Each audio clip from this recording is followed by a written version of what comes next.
Ikalabing-isang kabanata. Noong unang taon ng paghahari ni Darius na taga-Media, ako ang tumulong at nagtanggol kay Mikael. Ang mga hari ng Hilaga at Timog. Sasabihin ko sa iyo ngayon ang katotohanan. 3 pang hari ang maghahari sa Persya. Ang ika-4 na hari na susunod sa kanila ay mas mayaman pa kaysa sa mga nauna. Sa pamamagitan ng kanyang kayamanan, magiging makapangyarihan siya, at susulsulan niya ang ibang kaharian na makipaglaban sa Gresya. Pagkatapos, isa pang makapangyarihang hari ang darating. Maraming bansa ang kanyang sasakupin at gagawin niya ang gusto niyang gawin. Kapag siya'y naging makapangyarihan na, mawawasak ang kanyang kaharian at mahahati sa 4 na bahagi ng daigdig. Pero hindi ang kanyang mga angkan ang maghahari dito. Ang mga haring papalit sa kanya ay hindi makakapamahala, tulad ng kanyang pamamahala. Kukunin ang kanyang kaharian at ibibigay sa iba. Ang hari ng Timog ay magiging makapangyarihan, pero isa sa kanyang mga general ay magiging mas makapangyarihan kaysa sa kanya. At sa bandang huli, ang general na ito ay maghahari rin at magiging makapangyarihan ng kaharian niya. Pagkalipas ng ilang taon, magsasanib ang 2 kahariang ito, dahil ipapaasawa ng hari ng Timog ang anak niyang babae sa hari ng Hilaga. Pero hindi magtatagal ang kapangyarihan ng babae pati ang kapangyarihan ng hari ng Hilaga.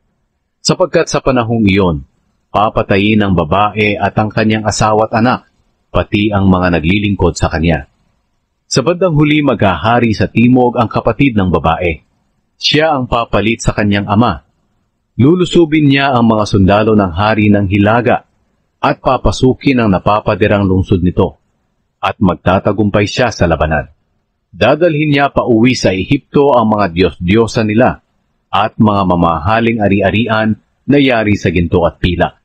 Sa loob ng ilang taon, hindi na siya makikipagdigma sa hari ng Hilaga.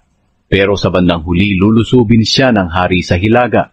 Pero matatalo ito at babalik sa kanyang bayan. Magtitipon ng maraming sundalo ang mga anak ng hari ng Hilaga para maghanda sa pakikipaglaban. Ang isa sa kanila ay sasalakay na parang bahang hindi mapigilan. Sasalakay siya hanggang sa napapadirang lungsod ng hari ng Timog.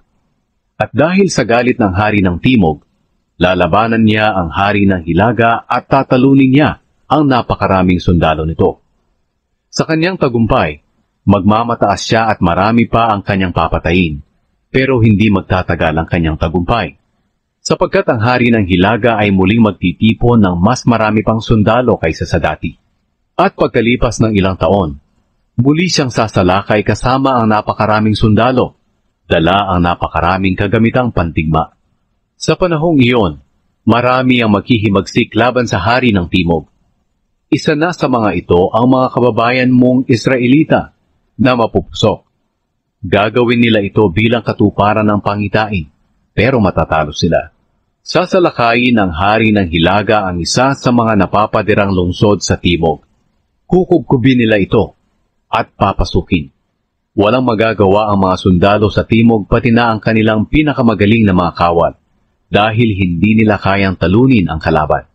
Kaya gagawin ng hari ng Hilaga ang anumang gusto niyang gawin at walang makapipigil sa kanya. Sasakupin niya ang magandang lupain ng Israel at lubusan itong mapapasailalim sa kanyang kapangyarihan. Talagang determinado ang hari ng Hilaga na salakayin ang kaharian sa Timog ng buong lakas ng kaharian niya. Makikipagkasundo muna siya sa hari ng Timog sa pamamagitan ng pag-aalok ng kanyang anak na maging asawa nito, upang sa pamamagitan nito ay maibagsak niya ang kaharian sa Timog. Pero hindi magtatagumpay ang kanyang layunin. Kaya ang mga bayan na lang muna sa tabing dagat ang kanyang lulusubin at marami ang kanyang masasakop. Pero patitigilin ng isang pinuno ang kanyang pagpapahiya sa iba at siya mismo ang mapapahiya. Kaya uuwi siya sa napapadiran niyang mga bayan. Pero matatalo siya at iyon ang magiging wakas niya. Ang haring papalit sa kanya ay mag-uutos sa isang opisyal na sapilitang maniningil ng buwis para madagdagan ang kayamanan ng kaharian niya. Pero hindi magtatagal ay mamamatay ang haring ito. Hindi dahil sa labanan o sa mayroong galit sa kanya.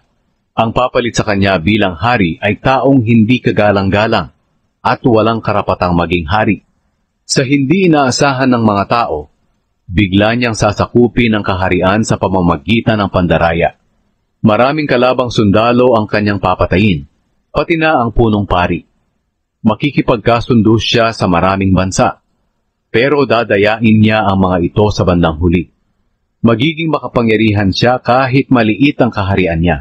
Sa hindi inaasahan ng mga tao, bigla niyang lulusubin ang mauunlad na lugar ng isang lalawigan. Gagawin niya ang hindi ginawa ng kanyang mga ninuno. Hahati-hatiin niya sa mga tagasunod niya ang kanyang mga nasamsam sa labanan. Pinaplano niyang salakayin ang mga napapadirang lungsod, pero sa maikling panahon lamang. Maglalakas loob siyang salakayin ng hari ng Timog na may marami at malakas ring hukbo, pero matatalo ang hari ng Timog dahil sa katusuhan ng kanyang mga kalaban. Papatayin siya ng sarili niyang mga tauhan, kaya matatalo ang kanyang mga sundalo at marami sa kanila ang mamamatay. Ang dalawang haring ito ay magsasama pero pareho silang magsisinungaling at mag-iisip ng masama laban sa isa't isa. Pareho silang hindi magtatagumpay sa kanilang binabalak laban sa isa't isa. At magpapatuloy ang labanan nila dahil hindi pa dumarating ang takdang panahon. Ang hari ng Hilaga ay uuwi sa kanyang bayan, dala ang maraming nasamsam na kayamanan mula sa digmaan. Pero bago siya umuwi, uusigin niya ang mga mamamayan ng Diyos at ang kanilang relihiyon. At pagkatapos ay saka siya uuwi sa sarili niyang bayan. Sa takdang panahon ay muli niyang lulusubin ang kaharian sa Timog. Pero ang mangyayari ay hindi na katulad ng nangyari noon, sapagkat lulusubin siya ng hukbong pandagat mula sa kanluran. At dahil dito uurong siya at babalik sa kanyang bayan, ibubunto niya ang kanyang galit sa mga mamamayan ng Diyos at sa kanilang relihiyon. Pero magiging mabuti siya sa mga tumalikod sa kanilang relihiyon. Uutusan ng hari ng Hilaga ang kanyang mga sundalo na lapastanganin ang templo na papalibutan ng pader. Ipapatigil niya ang araw-araw na paghahandog at ilalagay ang kasuklam-suklam na bagay na magiging dahilan ng pag-iwan sa templo. Aakitin niya sa pamamagitan ng panlilinlang ang mga tumalikod sa kanilang relihiyon para gumawa ng hindi mabuti. Pero lakas loob siyang lalabanan ng mga taong tunay na tapat sa Diyos. Ang mga taong nakakaunawa ng katotohanan ay magtuturo sa maraming tao. Pero uusigin sila sa loob ng ilang araw. Ang ilan sa kanila ay papatayin sa pamamagitan ng espada o susunugin. At ang ilan ay bibihagin o kukunin ang kanilang mga ari-arian. Sa panahon na inuusig sila, iilan lang ang tutulong sa kanila. Pero maraming hindi tapat ang sasama sa kanila. Uusigin ang ilang nakakaunawa ng katotohanan upang maging dalisay at malinis ang kanilang mga buhay hanggang sa dumating ang katapusan, na darating sa takdang panahon. Gagawin ng hari ng Hilaga ang anumang gusto niyang gawin. Ituturing niyang higit ang kanyang sarili kaysa sinumang Diyos at hahamakin niya ang Diyos na higit kaysa sa lahat ng Diyos. Magtatagumpay siya hanggang sa panahon na ipakita ng Diyos ang kanyang galit. Dahil kailangang mangyari ang mga bagay na itinakda ng Diyos na dapat mangyari. Hindi niya kikilalanin ang Diyos ng kanyang mga ninuno o ang Diyos na mahal ng mga babae. Ituturing niyang higit ang kanyang sarili kaysa sa mga iyon. Wala siyang pahahalagahang Diyos, maliban sa Diyos na nananalakay ng mga napapadirang bayan. Pararangalan niya ang Diyos na ito na hindi kilala ng kanyang mga ninuno.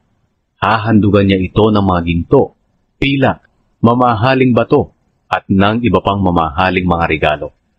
Lulusubin niya ang pinakamatibay na mga lungsod sa tulong ng Diyos na iyon na hindi kilala ng kanyang mga ninuno. Pararangalan niya ang mga taong mabuti sa kanya sa pamamagitan ng pagbibigay sa kanila ng kapangyarihang mamahala sa maraming tao. At bibigyan niya sila ng lupain bilang gantimpala. Pagdating ng wakas, makikipaglaban ang hari ng Timog sa hari ng Hilaga. Pero lulusubin siya ng hari ng Hilaga na may mga karwahing pandigma, mga nangangabayong sundalo, at mga hukbong pandagat. Lulusubin niya ang maraming bansa at maninira na parang baha. Lulusubin niya pati ang magandang lupain ng Israel at maraming tao ang mamamatay. Pero makakatakas ang Edom, ang Moab, at ang mga pinuno ng Amon. Maraming bansa ang kanyang lulusubin, kabilang dito ang Ehipto. Mapapasa kanya ang mga ginto, pilak, at ang lahat ng kayamanan ng Ehipto. Sasakupin din niya ang Libya at Ethiopia. Pero may mga balitang magmumula sa silangan at hilaga na babagabag sa kanya. Kaya sasalakay siya sa matinding galit, at maraming tao ang kanyang lilipulin ng lubusan. Magtatayo siya ng maharlikang tolda sa pagitan ng dagat at ng banal na bundok. Pero mamamatay siya nang wala man lang tutulong sa kanya.